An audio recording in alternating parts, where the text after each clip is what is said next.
리걸마인드 연구소입니다. 이번에는 교육의 의미를 생각해 보기로 하겠습니다. 우리나라의 모든 어른들은 자기의 자녀가 이미 다 장성을 했더라도 우리 모든 어른들은 아이들을 키우고 교육합니다. 가족의 경우에는 그 아이들이 할머니, 할아버지, 어머니, 아버지라고 부르는 그러한 지위에서 혹은 삼촌이 되기도 하고 그러한 지위에서 교육을 합니다. 가족이 아닌 경우에도 선생님으로서 또는 이웃의 어른으로서 우리 같이 살고 있는 이 땅의 아이들을 키우고 교육합니다. 우리가 하고 있는 이 교육은 아이들이 어른으로 성장하도록 도와줍니다. 사람들은 사람이 태어나서 아이가 태어나서 해를 거듭하고 계속 자라나면 저절로 어른이 된다고 생각할지도 모르겠습니다. 그러나 사람은 사람으로 키워지는 것이다 하는 것을 우리가 익히 들어서 알고 있지요. 이렇게 아이들을 어른으로 자라게 하는 것은 바로 교육의 목표이기도 합니다. 그러면 아이들은 어떤 어른이 되어야 하는 것일까? 이 질문을 받은 여러분들 모두는 분명한 답을 하나씩 가지고 있을 겁니다. 나 역시 그렇습니다. 나는 아이들이 이웃과 함께 잘 살 수 있는 어른으로 자라야 한다고 생각합니다. 물론 나도 어릴 때에는 장래 꿈이 무엇이냐, 공부를 잘해야 한다, 또 어떠한 자격을 갖춰야 한다 하는 이야기를 듣고 그것을 목표로 노력을 했습니다. 그런데 이렇게 어느 정도 그러한 그 학교 생활을 마치고 그러한 시기를 지나고 보니까 이제 아이들이 어른으로 자란다고 할 때 그 어른이 되어야 한다고 하는 그 의미는 학교에서 성적을 몇 점을 받고 나중에 직장에서 연봉을 어떻게 받고 혹은 직급이 어떻게 되고 또 경연대회에 나가서 몇 위를 하고 하는 것과는 전혀 관계없이 그야말로 인간이 되어야 한다. 그러한 아주 중요한 목표가 있다는 것을 깨닫게 되었습니다. 이렇게 이웃과 함께 사는 것을 공존이라고 합니다. 공존이라고 하면 좀 그럴싸하게 들리고 이웃과 함께 살아간다고 하면 그저 평범하고 하찮게 들릴 수도 있습니다. 그런데 이 둘은 동일한 것이고 또 그것이 근본적인 목표다. 우리가 함께 살아가기 위해서 반드시 구비해야 하는 근본적인 것이다 하는 점에서 이웃과 함께 사는 것이라고 하는 아주 평범한 이 말은 우리 모두가 마음에 담아야 할 중요한 말입니다. 공존이라고 하는 것은 우선 먼저 내가 상대방을 존중하는 삶을 살아야 합니다. 내가 먼저 해야 하는 것이지요. 그리고 뒤이어 두 번째로 상대방이 나를 존중하는 삶을 살 때 이루어지는 것입니다. 이렇게 순서를 정리해 놓고 보니 공존, 이웃과 함께 살아간다 하는 것은 결코 쉽지 않은 일이다 하는 생각을 하게 될 겁니다. 따라서 교육은 상대방을 존중하는 생활 태도를 가르치는 데에서 시작하고 또 그것이 익숙하게 습관이 되도록 해야만 하는 것입니다. 이것을 구체적으로 다시 순서를 정해서 이야기를 하자면 첫째, 상대방에게 간섭하지 않는다 하는 것입니다. 우리나라에서는 이웃과 이웃이 서로 간섭하지 않으면 마치 사이가 좋지 않은 것처럼 그렇게 생각을 하는 경우가 종종 있습니다. 그러나 사이가 좋다고 해서 함께 칡넝쿨처럼 헐크러져서 그렇게 살아가는 것이 과연 사이가 좋은 것인가? 그것은 과거 집단주의적인 사고가 많이 지배를 하던 또 농경사회 그러한 때의 유습일 뿐입니다. 지금은 첫째가 상대방에게 간섭하지 않는다. 그리고 둘째, 상대방에게 의지하지 않는 모습으로 살아간다 하는 이 두 가지, 그것이 상대방을 존중하는 생활 태도라고 할 수 있습니다. 우리는 상대방에게 관심과 배려를 한다는, 배려를 베푼다는 이야기를 하면서 간섭을 하죠. 그리고 동일한 이유로 상대방이 자기에게 더 배려해 주기를 바랍니다. 그런데 우선은 자립하고 스스로 자주적으로 살아가는 생활 태도를 갖추는 것이 우리로서는 먼저 이루어야 할 그러한 목표라고 하겠습니다. 그래서 대한민국 국민 모두는 우리 아이들이 그렇게 건전하고 자주적이고 이웃과 함께 잘 살 수 있는 그런 어른으로 성장해 주기를 바란다고 하겠습니다. 그래서 우리나라는 의무교육 제도를 실시하고 있는 것입니다. 이 의무교육 제도를 성급한 부모들은 초등학교 때부터 혹은 더 일찍부터 나중을 위한 그러니까 공부를 열심히 해서 어느 정도의 수준에 이르러서 시험을 보는 것이 아니고 시험을 보기 위해서 시험 문제가 어떻게 나오는지를 미리 분석을 한 다음에 공부를 하는 것이죠.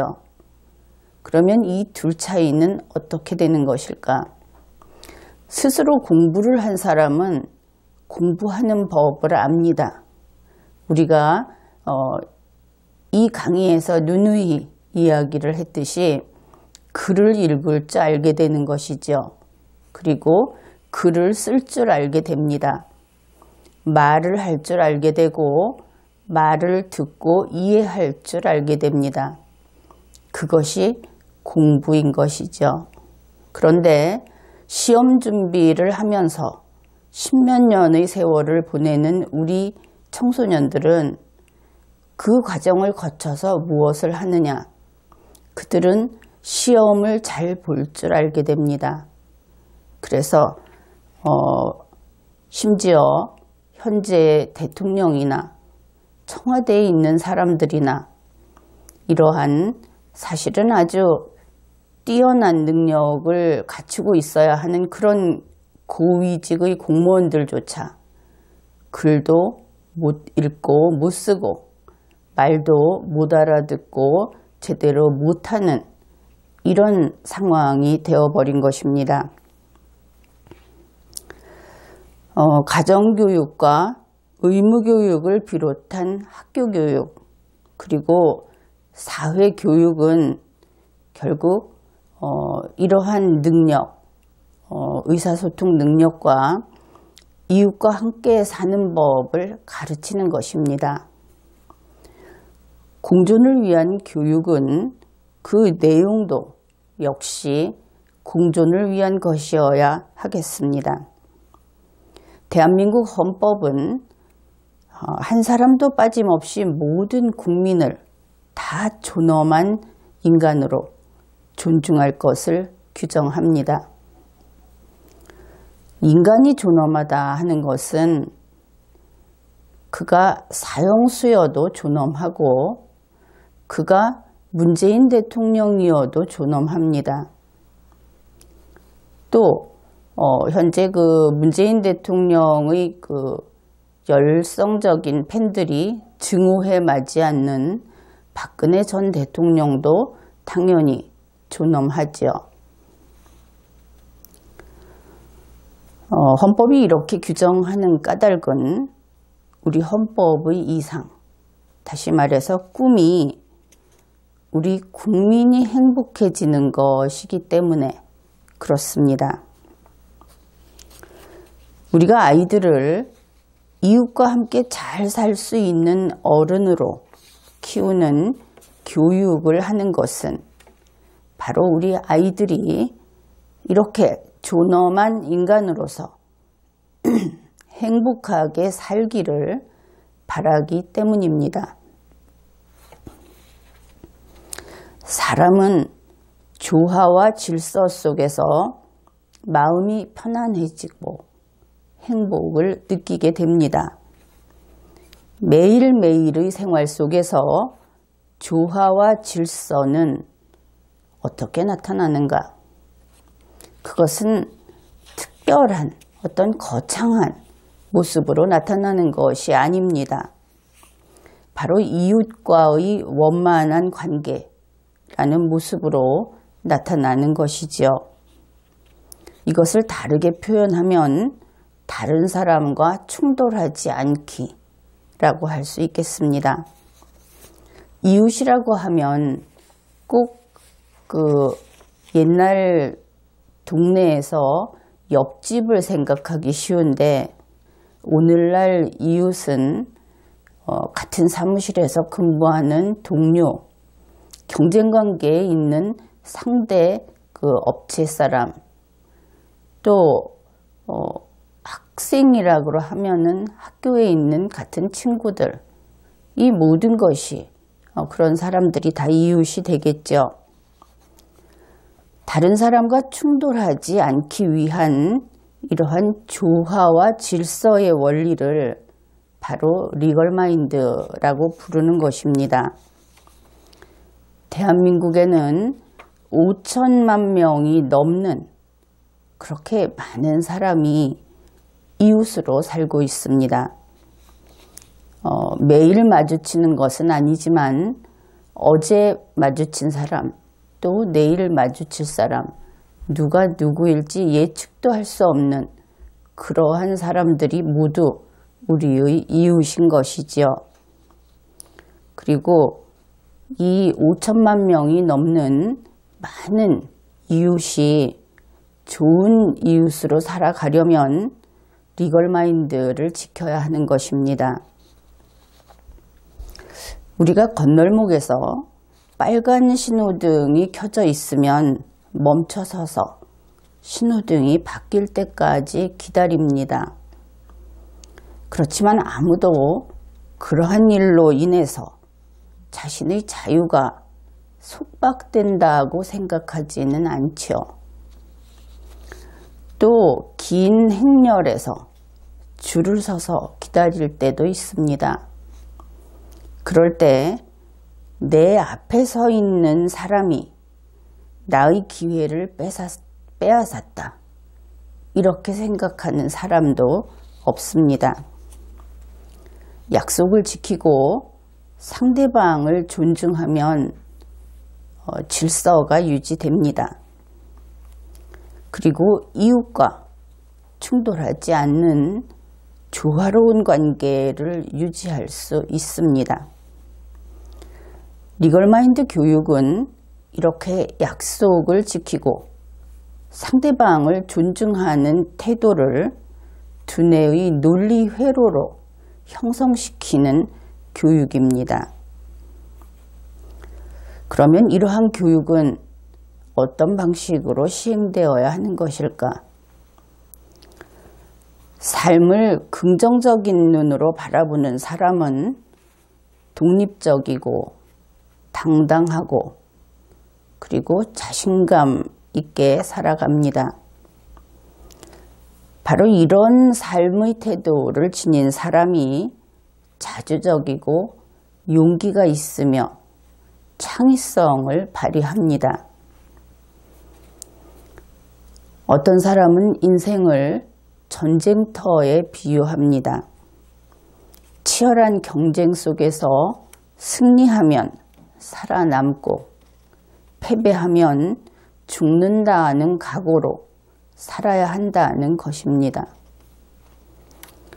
좁은 국토에서 5천만 명이 넘는 사람들이 함께 살아가는 우리의 현실을 돌아보면 그런 이야기를 할 만도 하다. 그런 생각이 들기는 합니다. 그러나 그것은 옳은 주장이 아닙니다. 내가 그것이 틀렸다고 이야기하는 것은 사람이 언제 행복을 느끼는가 하는 것을 생각해 보면 분명해집니다. 사람은 다른 사람에게 승리했을 때가 아니라 스스로 자신의 삶이 가치 있다고 인정할 때 그때 행복감을 느낍니다. 존엄한 존재인 국민이 공존하면서 각자가 저마다 가치 있는 삶을 추구하여 행복해지는 것, 그것이 바로 우리 대한민국 헌법의 이상입니다. 물론 경쟁에 참가하기로 한 사람은 경쟁에 전념해야 하겠죠. 그렇더라도 1등만 행복하고 2등부터 5천만 등까지는 행복하지 않다고 하는 생각은 역시 옳지 않습니다. 그렇다고 하여 경쟁에서 결정된 순위를 부정하는 것도 옳다고 할 수는 없지요. 다만 우리의 행복은 남과의 비교를 통해서 혹은 다른 사람의 평가에 따라서 그래서 그 행복 몇 점이라고 측정되는 것이 아니라는 점을 알아야 한다는 것입니다. 그러므로 교육은 남을 이기는 법이 아닌 것이지요. 나를 성장시키는 법을 가르치는 것, 그것이 교육입니다.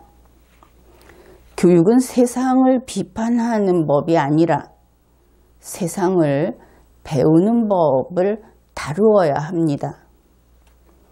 교육은 약속을 어긴 사람에 대한 배려가 아니라 약속을 지킨 사람에 대한 칭찬을 위주로 해야 하는 것입니다.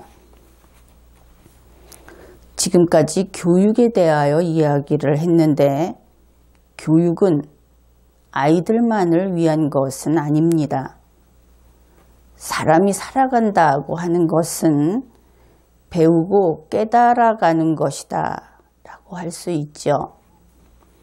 나도 그렇지만 국민 여러분도 매일 배우고 깨달아가는 삶의 주인인 것입니다.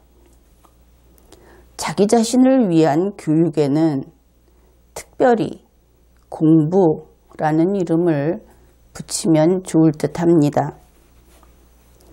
나는 리걸마인드 연구소 강의로 여러분과 이렇게 만나서 공부하고 대화하고 논의할 수 있어서 기쁩니다. 이 시간 함께하는 여러분에게 고마움을 느끼고 또한 여러분에게 찬사를 보내고 싶습니다.